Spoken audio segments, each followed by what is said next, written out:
जय भीम, नमो बुद्धाय। साथियों, आज का पाठ है महाराजा पसेंदी की धम्म दीक्षा।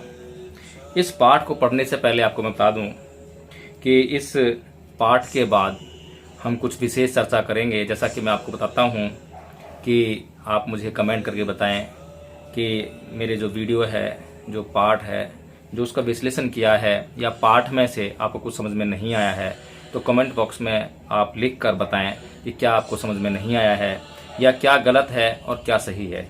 तो इसी के मार्फत 3 कमेंट आए हैं जो कि मुझे लगा कि उनको कोट कर लेना चाहिए। एक वॉइस ऑफ ओबीसी है जिन्होंने लिखा है कि आपका वक्तव्य त्रुटिपूर्ण है। ऐसा प्रतीत होता है कि आप ईसा से 600 वर्ष पूर्व ब्राह्मण को प्रतिस्थापित करना चाहते हैं और आप ब्राह्मण को प्रतिस्थापित कर रहे हैं, इसलिए ठीक नहीं कर रहे हैं। ये जो महाराजा बिंबिसार की जो धम्म दीक्षा का जो पाठ था, जिसमें 12 लाख ब्राह्मणों की धम्म दीक्षा की बात कही गई थी, ये शायद उसके बारे में ये कमेंट कर रहे हैं। और जो कि भगवान बुद्ध और उनका धम्म, जो कि परम पूज्य बाबा साहेब डॉक्टर भीमराव अम्बेडकर ने स्वयं अपने हाथ से लिखी है, जो कि इंग्लिश में लिखी थी, उसका जो अनुवाद है हिंदी में, वो मैंने पढ़ा था और इस पर चर्चा करेंगे। इसके अलावा जो है एक कमेंट है राकेश कुमार जी का। वो लिखते हैं, भाई इसलिए तो कितने बौद्ध मारे गए, बुद्ध तो युद्ध नहीं चाहते थे, कितने बौद्ध इधर उधर भाग गए, हथियार के दम पर देश चलता है। तीसरा कमेंट है सुरेंद्र चंदेल जी का, जो ये कहते हैं कि शांति की अपील सिर्फ सुनने के लिए ठीक लगती है। आज सेना और संविधान है, इसलिए आप मंच पर बात कर रहे हैं। वक्त के साथ धर्म के पैमाने भी तय होते हैं। तो साथियों, ये जो 3 कमेंट्स हैं, इन पर हम इस पाठ के बाद चर्चा करेंगे। सबसे पहले हम ये पाठ पढ़ लेते हैं। इस पाठ में क्या लिखा है, बहुत ही महत्वपूर्ण पाठ है। जब राजा पसेंदी को यह पता चला कि बुद्ध पधारे हैं, तो वे अपने राजकीय रथ पर सवार होकर जेतवन पहुंचे। दोनों हाथ जोड़कर नमन करने के पश्चात उन्होंने कहा, मेरा अयोग्य सा और अंधकारमय राज्य धन्य हो गया कि इसे आपके आगमन का गौरव प्राप्त हुआ है। आपके समान संसार के स्वामी, धम्म राजा और सत्य के अधिपति के रहते मेरे राज्य पर विपत्तियां और संकट कैसे आ सकते हैं। मुझे आपके धम्मोपदेश रूपी निर्मल जल का पान करने का अवसर प्राप्त हो। सांसारिक संपत्ति अनित्य है और नाशवान है, किंतु धम्म रूपी लाभ अनंत है और नाशवान नहीं है। एक सांसारिक आदमी भले ही वह राजा हो, दुख से भरा होता है, किंतु एक साधारण आदमी जो निर्मल है, मन की शांति प्राप्त कर लेता है, सुखी रहता है।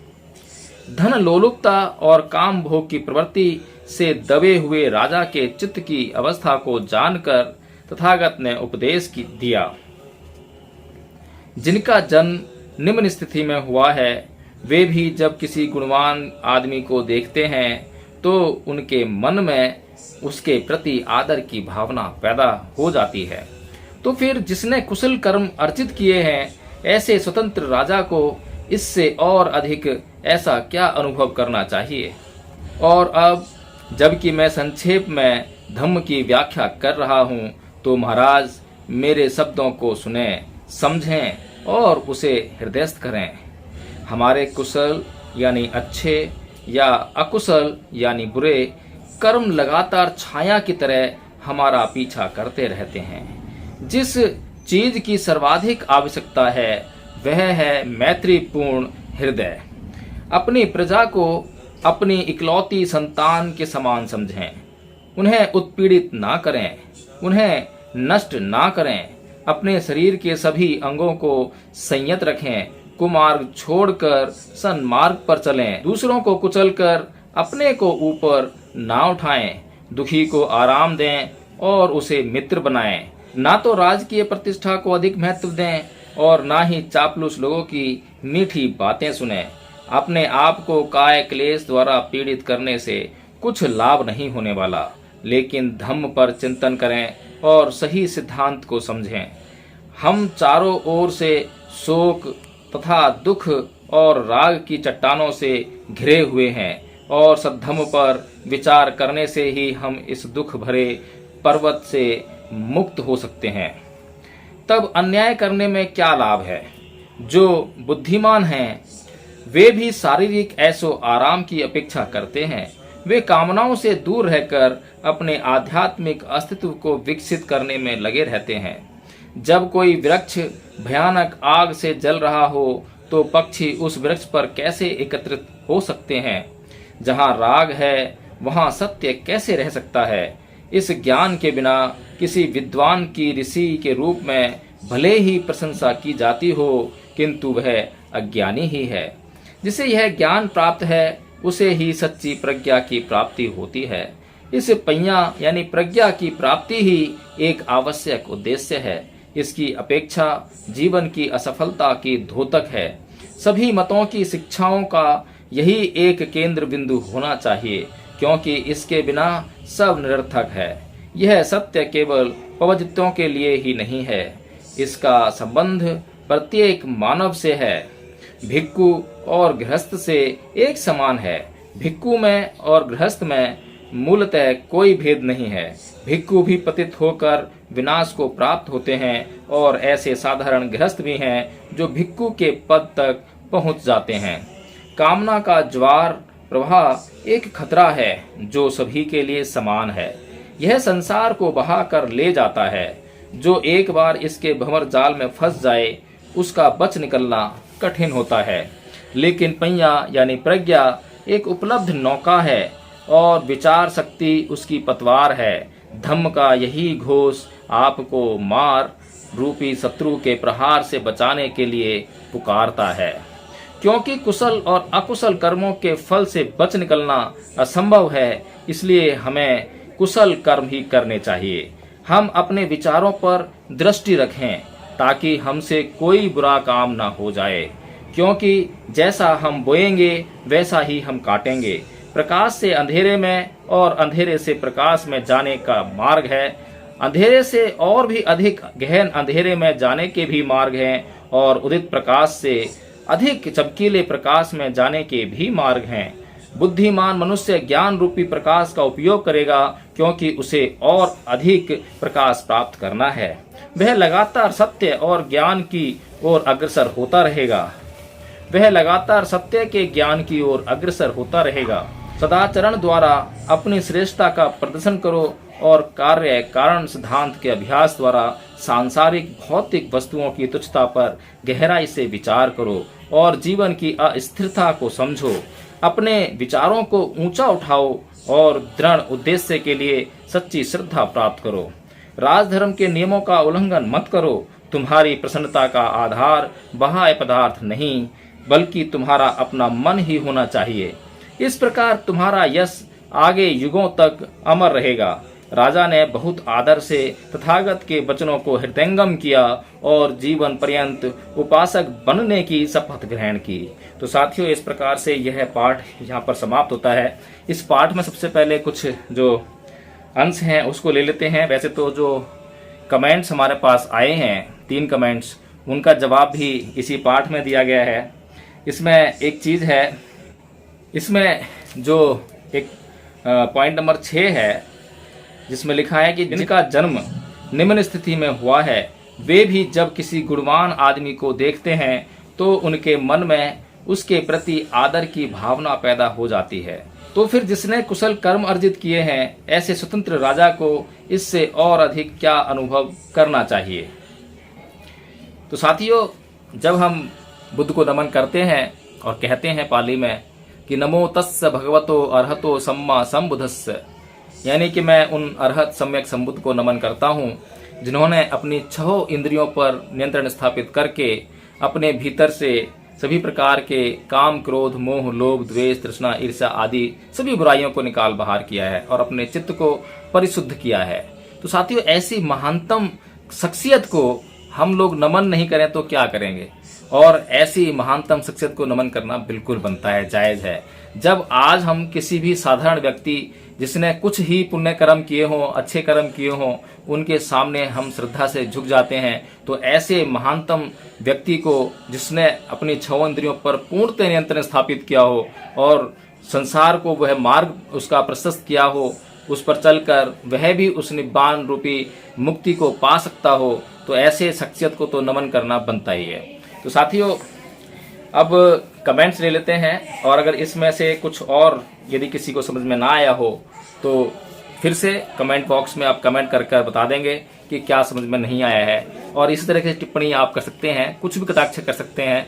मुझे उससे कोई भी मेरे अंदर द्वेष आएगा तो वह मेरी भलाई ही करेगा, क्योंकि उस द्वेष को अगर मैंने पहचान लिया तो उस द्वेष को मैं कम करने का काम करूंगा। इसलिए मेरे शत्रु जो मुझे मेरे प्रति बुरी भावना रखते हों या मुझ पर कटाक्ष करते हों, मैं उन्हें शत्रु नहीं मानता, मैं उन्हें मित्र मानता हूँ।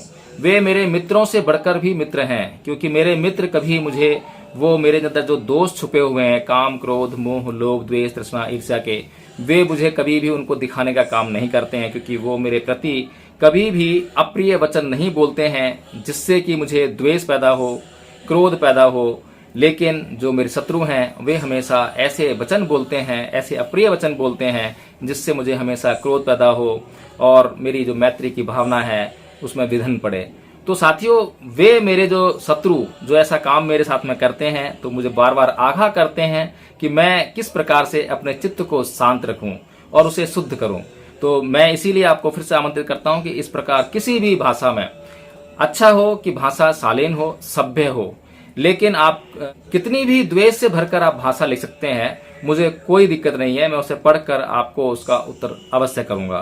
तो साथियों, जो पहला जो कमेंट है कि आपका वक्तव्य त्रुटिपूर्ण है, यानी कि जो ब्राह्मणों की जो बात की है, पहली बात तो यह है कि यह ब्राह्मणों की बात मैंने नहीं की है, यह परम पूज्य बाबा साहब डॉक्टर भीमराव अंबेडकर ने स्वयं अपने ग्रंथ बुद्धा एंड हिज धम्मा में लिखी थी, इंग्लिश में लिखी थी, जिसका अनुवाद सबसे पहले भदंत आनंद कौशलायन जी ने किया, और उसके बाद ढेरों अनुवाद जो हैं आज उपलब्ध हैं। लेकिन सभी एक ही बात कहते हैं कि उस वक्त 12 लाख ब्राह्मणों ने दीक्षा ग्रहण की थी, और यह संभव भी है। मगध राज बिंबिसार, उनका राज्य इतना बड़ा है, विशाल है, कि वहां पर जो 12 लाख ब्राह्मण होना कोई बड़ी बात नहीं है। तो ब्राह्मण बुद्ध के धम्म को ग्रहण करते हैं, और जो सत्य है उसको सत्य ही स्वीकार करना चाहिए। ब्राह्मण हम कहते हैं, लेकिन कोई भी व्यक्ति ब्राह्मण नहीं है, क्षत्रिय नहीं है, शूद्र नहीं है। लेकिन जब हम समाज में कुछ विशेष कार्य करके दिखाना चाहते हैं, उदाहरण के लिए कोई भी व्यक्ति जब बौद्ध बन जाता है तो उसका जाति से पीछे छूट जाता है, उसके लिए जाति के सारे बंधन खत्म हो जाते हैं, उसके अंदर घृणा के सारे बंधन खत्म हो जाते हैं। इसी प्रकार से जो काम, क्रोध, मोह, लोभ, द्वेष, तृष्णा, ईर्ष्या आदि जो ये बंधन हैं उसके दिमाग से खत्म होने चाहिए, या फिर उन्हें हमेशा प्रयासरत रहना चाहिए कि उसके दिमाग से ये बंधन खत्म हो जाए। तो इसीलिए जो हम संबोधन करते हैं कि जैसे कि मान लीजिए कि हमें किसी एक पार्टिकुलर, किसी कॉलोनी के किसी पार्टिकुलर इलाके में काम करना है, किसी विशेष वर्ग के उत्थान के लिए काम करना है, तो हम चिन्हित कैसे करेंगे? उदाहरण के लिए हम ये देखते हैं कि हमें वाल्मीकि समाज को अंधकार से प्रकाश की ओर लेकर आना है। तो वाल्मीकि समाज क्योंकि अंधकार में है, अब जो अंधकार में है उसको चिन्हित कैसे किया जाएगा? एक कॉलोनी का एक पार्टिकुलर हिस्सा अंधकार में है और वो किसी विशेष बातों से जाना जाता है, तो उन विशेष बातों को चिन्हित किया जाएगा। इसीलिए ये जो ब्राह्मण शब्द प्रयोग कर रहे हैं, क्षत्रिय शब्द प्रयोग कर रहे हैं, ये सिर्फ मात्र इसलिए हैं, लोगों को बताने के लिए हैं कि इस तरह का जो ब्राह्मण या ब्राह्मण के अंदर जो अहंकार होता है, क्रोध होता है, नाना प्रकार की त्रुटियां होती हैं, कि वे बुद्ध की शरण में आकर और बुद्ध के बताए हुए मार्ग पर चलकर उन्होंने अपने जीवन को मुक्त कर लिया, और फिर वो ब्राह्मण ही रह जाते हैं, वो सिर्फ बुद्ध के अनुयायी रह जाते हैं। इसी प्रकार से अगर हम देखें तो भारत में अगर बुद्ध के धम्म को प्रचार और प्रसार करने का कार्य अगर सबसे ज्यादा किसी ने किया है तो ब्राह्मणों ने किया है, और ये भी दुर्भाग्य का विषय है कि उन्हीं ब्राह्मणों के द्वारा इस धर्म को, इस संसार से नष्ट करने का भी प्रयास किया गया। अब भी वह प्रयास जारी है। आज जो ब्राह्मण की स्थिति है वो पूर्व के ब्राह्मण से कहीं ज्यादा खतरनाक है, कहीं ज्यादा दयनीय है। उस समय का ब्राह्मण ज्ञान की खोज में रहता था, और उसके लिए इस बात का, अधिकतर ब्राह्मणों के लिए इस बात का कोई फर्क नहीं पड़ता था कि ज्ञान किसने अर्जित किया है, ज्ञान किसके पास है, हम किससे ज्ञान ले रहे हैं, क्या वह क्षत्रिय है, वैश्य है, शूद्र है, कौन है, इससे कोई फर्क नहीं पड़ता था उसको। लेकिन ब्राह्मण जो कि ज्ञान का पिपासु था, जैसे ही उसे ऐसा कोई शास्त्र मिलता था तो उसकी शरण तुरंत ग्रहण कर लेते थे। तो उसी समय बहुत सारे ऐसे अहंकारी ब्राह्मण भी थे, सभी ने तो ग्रहण नहीं किया। बहुत से लोग तो सोच रहे थे, ब्राह्मण लोग जो है कि उनके जो यज्ञ याग जो बंद हो गए हैं, या फिर लोग जो समझदार होते जा रहे हैं, उनके यजमानों को पता लग गया है कि अब इन यज्ञों से कुछ नहीं होने वाला है, बलिदान कुछ नहीं होने वाला है, तो उनकी दुकान तो बंद हो रही थी, तो वे बुद्ध से घृणा करते थे। लेकिन जो ज्ञान के सच्चे प्यासे लोग थे, उन्होंने बुद्ध की शरण ग्रहण की। तो उम्मीद है कि आपको कुछ हद तक इसका प्रश्न जवाब मिला होगा। लेकिन मुझे लगता है कि आप सिर्फ और सिर्फ बहुजन समाज के आंदोलन के एक ही हिस्से को टच करके चलते हैं, पूरी तरह से समझने का प्रयास नहीं करते हैं। आप बाबा साहेब डॉक्टर भीमराव अंबेडकर द्वारा लिखित बुद्धानिस धम्मा को अवश्य पढ़ें, ताकि आपको और स्पष्टीकरण मिल जाएगा। दूसरा कमेंट जो राकेश कुमार जी ने किया है कि भाई इसलिए तो कितने बौद्ध मारे गए, बुद्ध तो युद्ध नहीं चाहते थे, कितने बौद्ध इधर से उधर भाग गए, हथियार के दम पर देश चलता है। हाँ जी, बिल्कुल ठीक कह रहे हैं आप, हथियार के दम पर देश चलता है। लेकिन जिन लोगों को हमने देश को चलाने के लिए हथियार थमाए हैं, वे देश नहीं चला रहे हैं, बल्कि देश की रक्षा कर रहे हैं, और देश की रक्षा दुश्मनों से कर रहे हैं। वे अगर देश के भीतर रहने वाले लोगों पर हथियार चलाने लग जाएं, तो देश की रक्षा नहीं, देश नष्ट होना शुरू हो जाएगा। तो आपको यह समझना चाहिए कि बुद्ध ने कभी भी उचित हिंसा से इनकार नहीं किया है। आपको यह समझ में आना चाहिए, आप धम्म को समझते नहीं हो और धम्म को समझे बगैर ही आपने टिप्पणी कर दी है, कोई बात नहीं, you are most welcome here. तो सबसे पहली बात हम ये समझें कि बुद्ध ने जो पाणातिपाता बेरमणि सिक्खा पदं समादियामी कहा, वो उपासकों के लिए उसके मायने अलग हैं और भिक्षु संघ के लिए उसके मायने अलग हैं। उपासकों को अपने सेल्फ डिफेंस में उचित हिंसा करने के लिए कभी नहीं रोका है, वहीं पर भिक्षु संघ को किसी भी सूरत में हिंसा नहीं करने के लिए कहा गया है, क्योंकि दोनों के उद्देश्य भिन्न हैं। जहां पर गृहस्थ व्यक्ति अपने जीवन में गृहस्थ जीवन को चलाता है, उसका परिवार होता है, उसके बच्चे होते हैं, उसके अड़ोसी हैं, पड़ोसी हैं, रिश्तेदार हैं, नाना प्रकार के उससे संबंध हैं, सबका समन्वय उसको बना के रखना पड़ता है। और उसका उद्देश्य इस जीवन से मुक्ति पाना नहीं है, बल्कि इस जीवन में धम्म का लाभ लेते हुए जीवन को सुखमय तरीके से जीना है। जबकि जो भिक्षु है, उसका जो लक्ष्य है, उसने जो वेश धारण किया है, उसने जो घर त्यागा है, उसका जो मकसद है, उसका जो उद्देश्य है, वो निर्वाण प्राप्त करना है। अगर किसी भिक्षु का उद्देश्य निर्वाण प्राप्त करना है, तो उसके पास किसी भी प्रकार के हथियार की कोई आवश्यकता रह ही नहीं जाती है, क्योंकि उसके भीतर अगर तनिक सा भी डर या भय किसी के भी प्रति रहा, तो वह कभी निर्वाण प्राप्त कर ही नहीं सकता। उसको सबसे पहले अपने आप को हर प्रकार के भय से मुक्त करना होता है। आप बुद्ध जो कि पूरी तरह से मुक्त थे, उनका पूरा जीवन देखें तो नाना प्रकार के हमले उनके ऊपर हुए, नाना प्रकार की हिंसा उनके साथ में की गई, लेकिन उन्होंने कभी भी किसी भी हिंसा का जवाब किसी हथियार से नहीं दिया, क्रोध से नहीं दिया, बल्कि संयम से दिया, धैर्य से दिया, अधिष्ठान से दिया, और हर बार वो विजयी हुए। इसीलिए बुद्ध ये नहीं कहते हैं कि सभी लोग मुक्त हो गए हैं। जो लोग मुक्त हो गए हैं वो तो अहिंसा का पालन पूरी तरह कर ही सकते हैं, उन्हें तो किसी से भय नहीं है। लेकिन जो भी मुक्त नहीं हुए हैं, अब किसी व्यक्ति को अगर हम प्रशिक्षित कर दें बंदूक चलाने के लिए, और एक व्यक्ति को हम प्रशिक्षित ना करें, उसको बंदूक चलाना आता ही नहीं है, क्या दोनों को हम सीमा पर भेज दें तो दोनों सेम व्यवहार कर पाएंगे क्या? एक व्यक्ति जो पूरी तरह से प्रशिक्षित है, जो बंदूक चलाना जानता है, वह दुश्मनों का सामना आराम से कर सकता है, लेकिन जो व्यक्ति प्रशिक्षित ही नहीं है वह मारा जाएगा। इसीलिए जो बुद्ध के धम्म पर चलने का जो पूरी तरह से जो कार्य कर रहा है वो भिक्षु है, वो प्रशिक्षण के ट्रेनिंग में है, और ट्रेनिंग लेकर जो है वो प्रशिक्षित होता है और नियमों पर चलने का काम करता है, और उसके लिए नियम है, ये उसका संकल्प है ये उसके लिए। लेकिन जो गृहस्थ है वो प्रशिक्षित नहीं है, वह 24 घंटे उसका प्रशिक्षण नहीं ले रहा है। जैसे भिक्षु संघ में शामिल हो गया, अब उसको सिर्फ इसी का अभ्यास करना है, मैत्री का अभ्यास करना है और अन्य चीजों का अभ्यास करना है, लेकिन गृहस्थ को नहीं करना है, गृहस्थ को अपने काम करने हैं। तो गृहस्थ ने अगर सांप देखा और उसको लगता है कि उसके परिवार को सांप से कष्ट हो सकता है, हानि हो सकती है, तो वह सांप की हत्या भी कर सकता है। वहीं पर अगर भिक्खु सांप को देखे तो किसी भी हालत में, चाहे किसी को कष्ट हो, कुछ भी हो, लेकिन वो उसकी हत्या नहीं करेगा।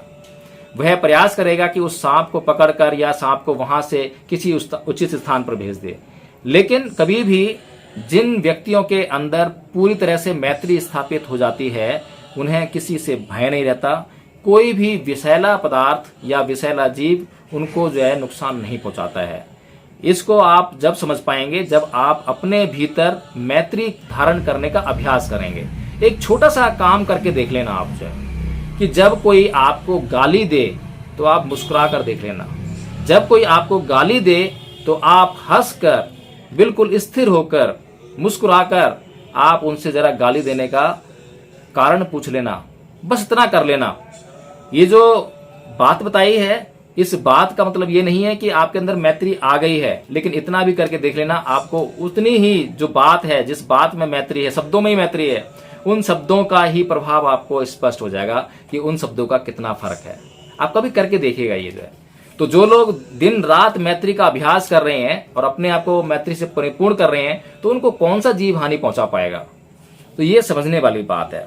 इसी प्रकार जो तीसरा कमेंट आया सुरेंद्र चंदेल जी का, उन्होंने लिखा कि शांति की अपील सिर्फ सुनने के लिए ठीक लगती है। आज सेना और संविधान है, इसलिए आप मंच पर बात कर रहे हैं। वक्त के साथ धर्म के पैमाने भी तय होते हैं। साहब, वक्त के साथ धर्म के पैमाने तय नहीं होते हैं। धर्म तो शाश्वत है, सार्वभौमिक है, सर्वकालिक है। धर्म हमेशा एक जैसा बना रहता है। जिसकी आप बात कर रहे हैं वो संप्रदाय है।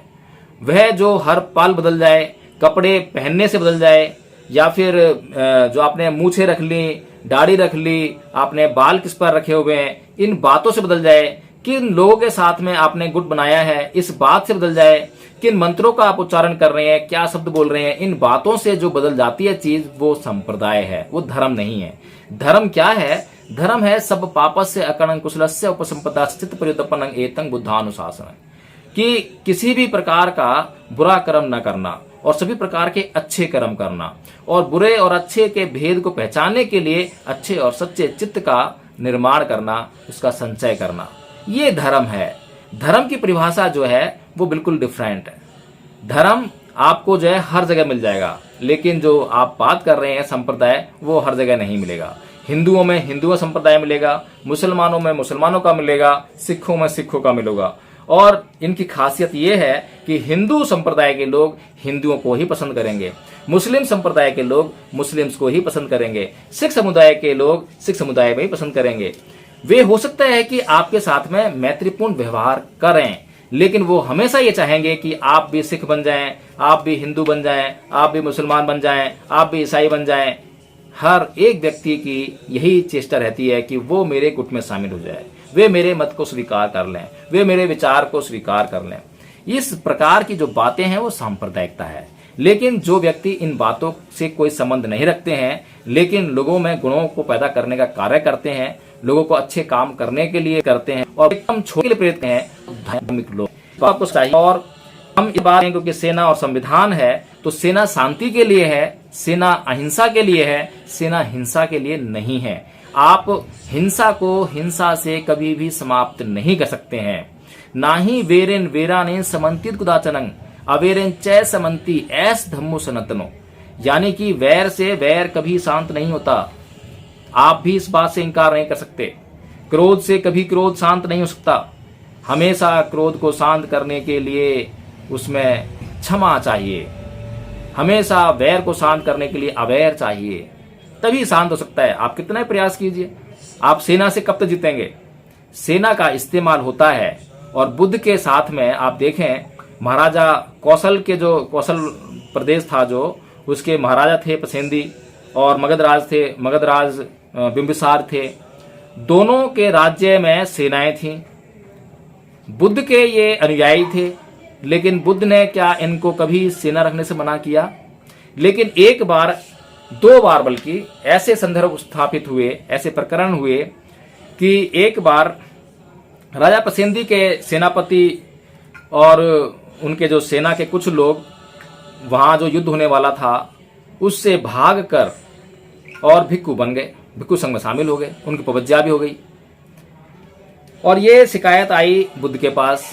तब बुद्ध ने यह नियम बनाया कि किसी भी राजकीय कार्य में, राजकीय सेवा में लगा हुआ कोई भी व्यक्ति यदि राजकीय सेवा जब तक चल रही है उसको छोड़कर अगर भिक्खु संघ में शामिल होने आता है तो उसको पवज्जा नहीं दी जाएगी, पहली चीज। दूसरा उदाहरण आता है सिंह सेनापति का। एक बार सिंह सेनापति, जो कि जैन समुदाय से बिलोंग करता था और जैन धर्म में उसका विश्वास था, और जैनी जो है अहिंसा परमो धर्म कहते हैं कि अहिंसा ही परमो धर्म है, और वो अहिंसा को इतना बड़ा मानते हैं कि वो स्वयं की हत्या करवा दें लेकिन किसी की हत्या नहीं करेंगे, सेल्फ डिफेंस भी नहीं है वहां पर। तो सिंह सेनापति कहता है कि तथागत मुझे ये बताएं कि मुझे युद्धों में जाना पड़ता है और कई बार उपद्रवियों को शांत करने के लिए सैन्य बल का इस्तेमाल करना पड़ता है, मुझे हत्या भी करनी पड़ती है। तो जैसा कि आज आप सेना की बात कर रहे हैं, तो ऐसे में तो मैं धर्म का पालन कर नहीं पाता हूं, तो इससे तो अधर्म हो जाएगा। तो तथागत उसको समझाते हुए कहते हैं कि जो न्यायाधीश बिना राग के, बिना द्वेष के कभी भी किसी भी अपराधी को सजा देता है, और सजा चाहे वो उसको फांसी पर लटकाने की हो, चाहे वो कारावास की हो, तो उसमें उसका कोई दोष नहीं है, उसमें कोई अधर्म नहीं है, क्योंकि उसने उसको उसके कर्म की सजा दी है, ना कि उसने अपने राग से रंजित होकर या द्वेष रंजित होकर उसको सजा दी है। जब न्यायाधीश कोई भी न्याय कर रहा हो तब उसके भीतर किसी प्रकार का राग और द्वेष नहीं होना चाहिए, समता होनी चाहिए, कल्याण की भावना होनी चाहिए, सुधार की भावना होनी चाहिए, तो वह न्याय हो जाएगा। लेकिन अगर वह द्वेष से रंजित है, कोई अपराधी उसके सामने आया और वह अपराधी से पहले ही परिचित था, उसने कभी उसे गाली दी थी, कभी उसने उस पर क्रोध किया था, वह जान रहा है कि हाँ आ गया तो आज मेरे अंटे में, आज तुझे सब सिखाऊंगा, तो वो न्याय नहीं कर पाएगा क्योंकि वो द्वेष से रंजित है। उसका अपना सेल्फ का जो वहां पर जो निकल कर आया है कि उसका जो अपना उससे जो संबंध निकला है अपराधी से, वह उसके न्याय में बाधा है।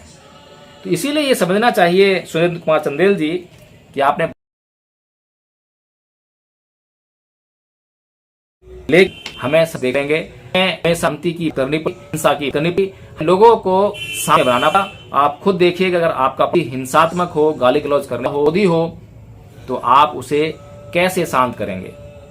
आप उसे क्रोध करेंगे तो और उसका क्रोध भड़केगा, आप उस पर जो है और कोई हथियार इस्तेमाल करेंगे तो वह शांत नहीं होगा, क्योंकि हथियार का इस्तेमाल करने से, क्रोध का इस्तेमाल करने से, गाली गलौज करने से आदमी का अपमान होता है, आदमी को अपमान महसूस होता है, और जब आदमी को अपमान महसूस होता है तो वो शांत नहीं होता, अशांत होता है, बदले की भावना उसके अंदर आती है, और जब तक बदले की भावना उसके अंदर रहेगी तो वो आपका अनिष्ट करने में लगा रहेगा। लेकिन आपने एक बार उसको क्षमा कर दिया, उसको समझा दिया, उसको बुझा दिया, तो फिर वह कभी भी आपके भीतर, उसके भीतर बदले की भावना नहीं होगी, और आप भी निश्चित होकर अपने घर में सो सकेंगे कि मेरे पड़ोसी के भीतर मेरे प्रति किसी भी प्रकार की बदले की भावना नहीं है, मैंने कभी उसका अनिष्ट नहीं किया है, मैंने हमेशा उसकी सहायता की है और वह भी मेरी हमेशा सहायता करता है, जिससे कि यह स्पष्ट होता है कि उसके भीतर मेरे प्रति कोई भी किसी भी प्रकार का द्वेष नहीं है।